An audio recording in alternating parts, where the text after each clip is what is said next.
কাল হোয়াইট হাউসে Donald Trump যে কথাগুলো বললেন তারপর ভারত এবং আমেরিকার সম্পর্ক নিয়ে একাধিক প্রশ্নচিহ্ন কিন্তু আন্তর্জাতিক স্তর তুলে দিল। ডোনাল্ড ট্রাম্প বললেন 1 আগস্ট ছিল এই ট্রেড এগ্রিমেন্ট গুলোর ডেডলাইন, এর পরে কোনো অবস্থাতেই সময়সীমা বাড়ানো হবে না। যাদের সঙ্গে ট্রেড ডিল হয়ে গেছে তাদের আলাদা ইস্যু, কিন্তু যেহেতু ভারতের সঙ্গে এখনো ফ্রি ট্রেড এগ্রিমেন্ট হয়নি তাই ভারতের প্রোডাক্টের উপর তিনি 20 থেকে 25% শুল্ক চাপাতে পারেন।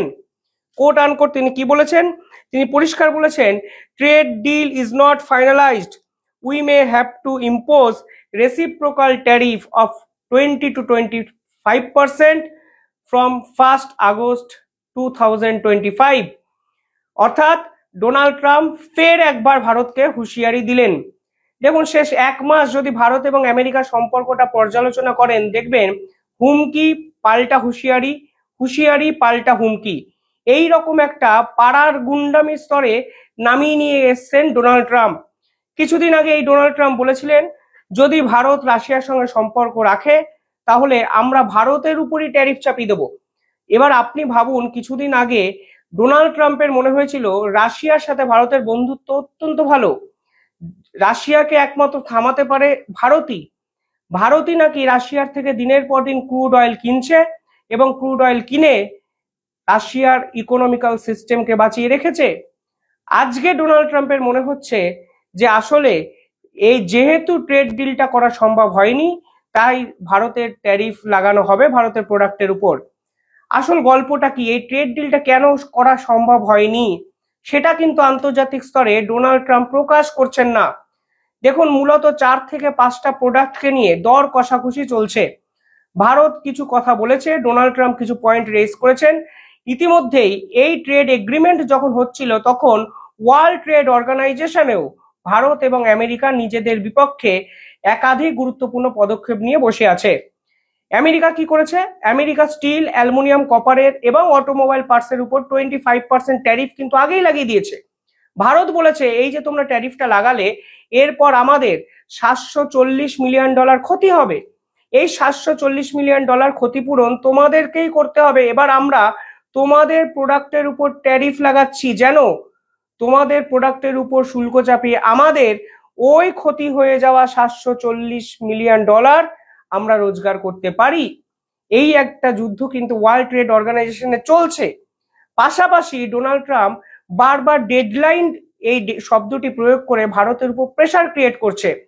ভারতের কমার্স মিনিস্টার কি বলেছিলেন কোনো ডেডলাইনের কাছে মাথা নত করবে না ভারত, আমাদের জাতীয় সুরক্ষা আগে, জাতীয় সুরক্ষা আমরা আগে ভাববো তারপর ডেডলাইন ওরিয়েন্টেড কথাবার্তাগুলো বলবো।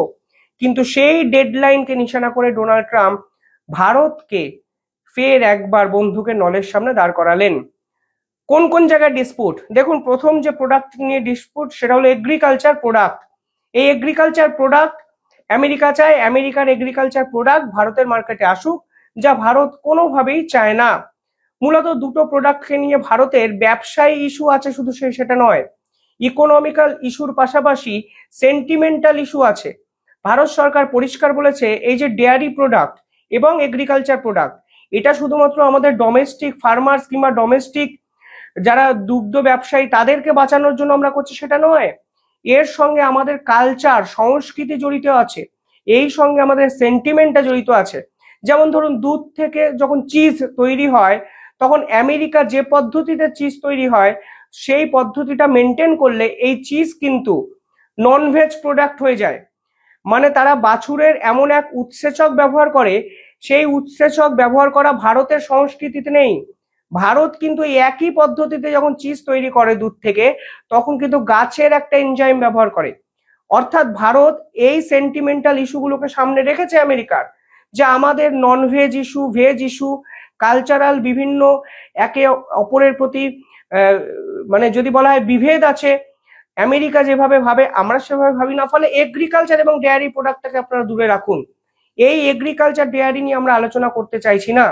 মনে রাখবেন, নেদারল্যান্ডের পক্ষ থেকেও যে মন্ত্রী আমাদের ভারতে এসেছিলেন তিনিও যখন ভারতের সঙ্গে এই ধরনের ফ্রি ট্রেড এগ্রিমেন্ট করতে চেয়েছে তখনও কিন্তু ডেয়ারি প্রোডাক্টকে দূরে সরিয়েই আলোচনা হয়েছে, কিন্তু কোনোভাবেই ডোনাল্ড ট্রাম্প এটাকে বিশ্বাসই করছেন না।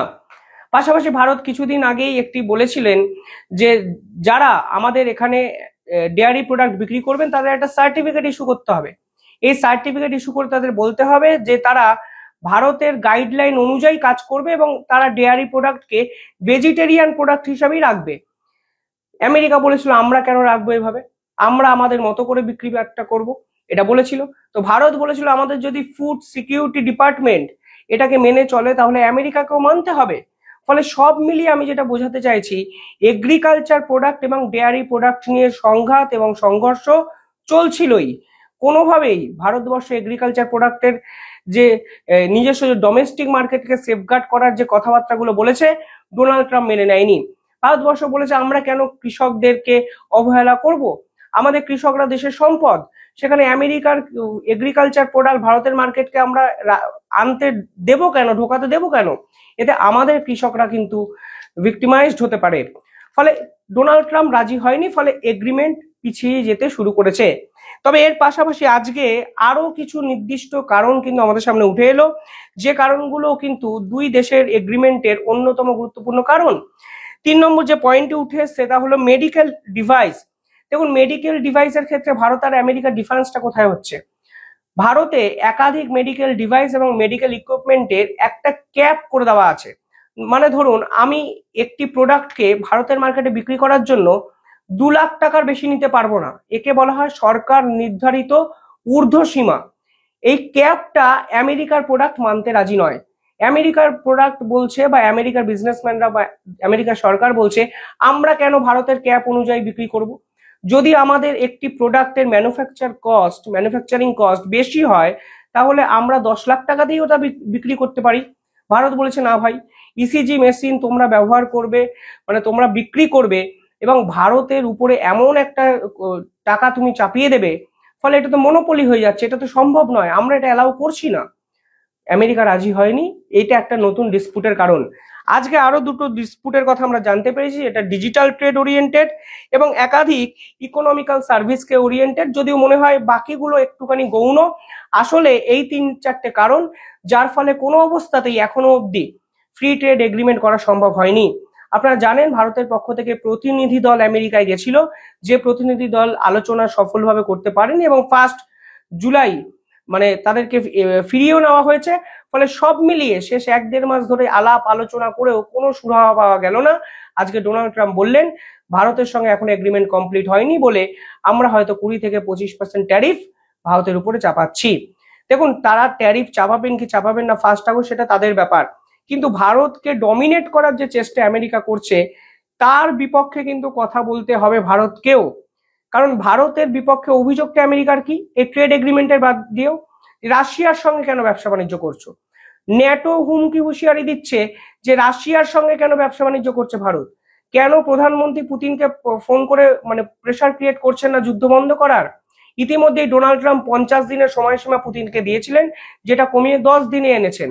সব মিলিয়ে রাশিয়া ইউক্রেন যুদ্ধ থামাতে ব্যর্থ ট্রাম্প, এবং সেই ট্রাম্প এখন ফ্রাস্ট্রেশনে ভুগছেন এবং ভারতকে টার্গেট করছেন এবং একাধিক ট্যারিফ চাপানোর হুমকি হুঁশিয়ারি দিচ্ছেন। যদিও পুরো চিত্রটা 1 আগস্ট আমাদের সামনে পরিষ্কার হয়ে যাবে। অনেক আপডেট আসবে, আমি আপডেটেড ভিডিও আপনাদের জন্য বানাবো, দেখতে থাকুন দ্য ইন্ডিপেন্ডেন্ট বেঙ্গল। তবে ভিডিও শেষ করার আগে 17ই আগস্ট আমার সেমিনার। অনেকবার আপনাদের বলেছি যারা ইউটিউবে কেরিয়ার করতে চান, ইউটিউব নিয়ে এগোতে চান, ইউটিউব চ্যানেল শুরু করেছিলেন কিন্তু গ্রো হচ্ছেন না, কিভাবে গ্রো করবেন ভাবছেন, যে কোনো ডোমেনে আপনারা চ্যানেল খুলতে পারেন, কিন্তু কোন পদ্ধতিতে এগোনো উচিত সেই পদ্ধতি নিয়ে আমি সেমিনারে আলোচনা করব। 2 ঘন্টা সেমিনার আমি নিজে অ্যাটেন্ড করব, নিজে আপনাদেরকে বলবো। পারলে স্ক্রিনে দেওয়া নাম্বারে যোগাযোগ করুন, রেজিস্টার করুন, আসন সংখ্যা লিমিটেড। ফলে আপনারা যদি আসেন আমারও ভালো লাগবে। দেখতে থাকুন দ্য ইন্ডিপেন্ডেন্ট বেঙ্গল। ধন্যবাদ।